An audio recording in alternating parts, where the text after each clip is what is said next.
Howdy all, grab yourselves a beer. It is time for another off-topic video. This again is me messing around in Dungeons & Dragons Online. This is the quest Trial by Fire, which is considerably harder than the last one that I did, just because the monsters are higher statted. The actual monster abilities themselves are easier to deal with. The quest would be easier if you were doing it with the same comparative level. But it's a higher level quest, therefore the monsters have just got higher stats.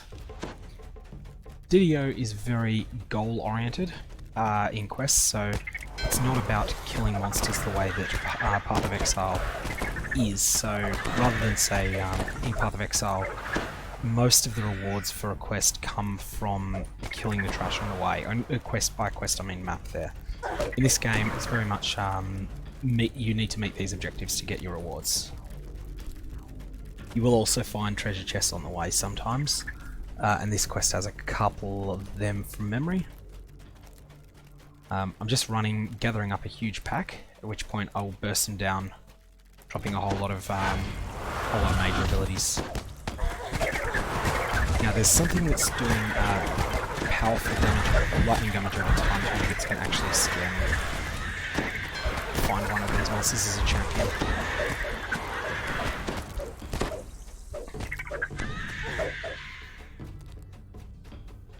One of the key things my character uses to stay alive is the I've got a down to shift 1 is the ability Consecrate. It's one of the most powerful abilities in the game for characters that don't really have much other self-healing. And it's that AoE on the ground that you can have a 75% uptime with. It's 20-second cooldown, 15-second duration, and it deals damage to nearby enemies, holy and fire, and heals you and your party members at the same time. The healing is considerable, and so it's incredible for a character like mine that can't otherwise heal itself except for once per rest in an emergency, and it's on a 10-minute cooldown as well.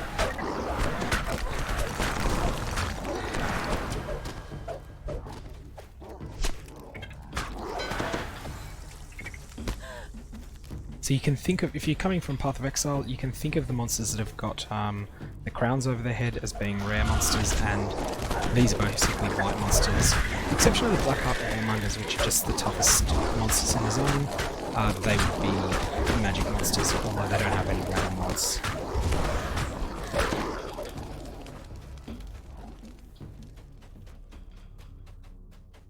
I can't remember anything about this game's economy, so I can't remember whether the picked up is worth anything or not. If I had the ability to pick this locked door, there would be a side quest down there with a single chest reward and a bit of experience as well.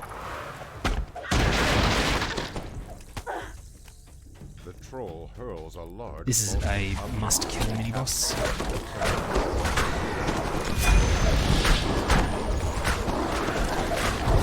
Again, I'm outputting the monster's damage. If I was healing slower from my Consecrate, then I would be in a bit of trouble there. I'd have to play it much more carefully and isolate monsters, crowd control, split them up. But as it is, it's just bang bang bang. Spellcaster monster ahead, these are a bit dangerous. And he's, that Oracle wasn't the spellcaster I was referring to. The actual spellcaster that I need to kill up here. This is basically a rare monster. You see he's got the Pandemonium skill set. I can't remember exactly what that does, but it makes him more dangerous, much more dangerous. Also means that he has a 1 in 3 chance to drop a chest, which he didn't.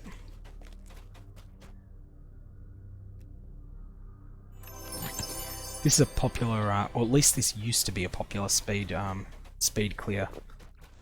This game has a lot of anti-farming mechanisms. One thing that it has that's significant is bonuses for XP the first time you do a quest in a day, and then penalties for subsequent completions. You also receive considerable bonuses for running quests your character has never done before. These are something that would be that Path of Exile has nothing equivalent, but that actually plays really well. If I was speedrunning this, back when I used to know this game a bit better, I would not bother fighting these guys, I'd just go past them. But I'm not that confident at the moment.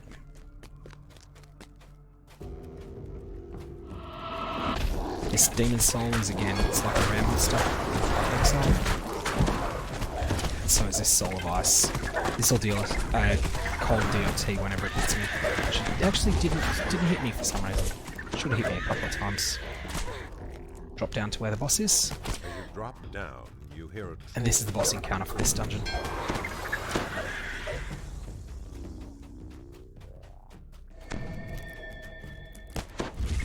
Again, the red name is indicates a major boss.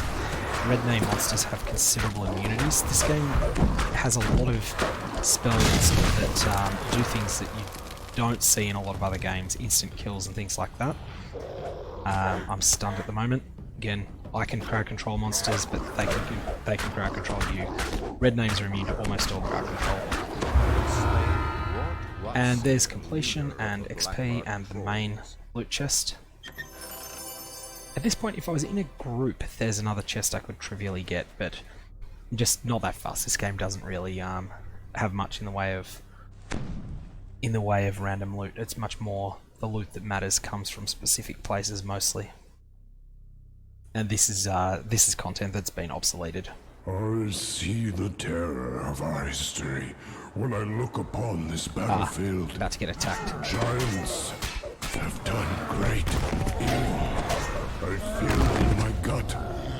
I fear we will do Just using evil the again recall skill, which if takes we you are not out of your stopped. dungeon if you're in a dungeon, and to the nearest town if you're in a wilderness area like this. Even the wilderness areas are instanced though, so that zone that I was in, I was by myself in it. Other players may have been in the ruins of Gianthold Wilderness, but I wouldn't have seen them. If I was in there with a group, all the monsters would be considerably more tough, more dangerous. And this is my end reward for that, which is just a choice between a bunch of items, and all of which will be garbage probably.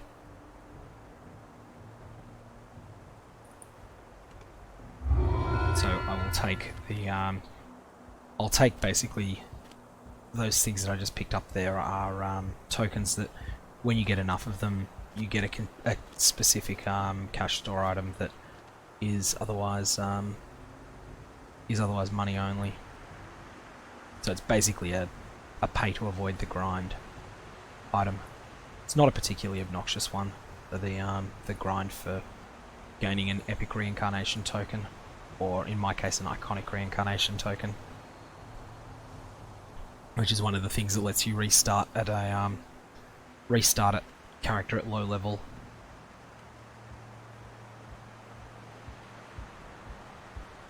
I think you need. How far along the way am I to that? Oh, it doesn't tell me. In any case, that is Trial by Fire. Again, one of the shorter length dungeons in this game, and should give a bit of a sense though as to what it's like.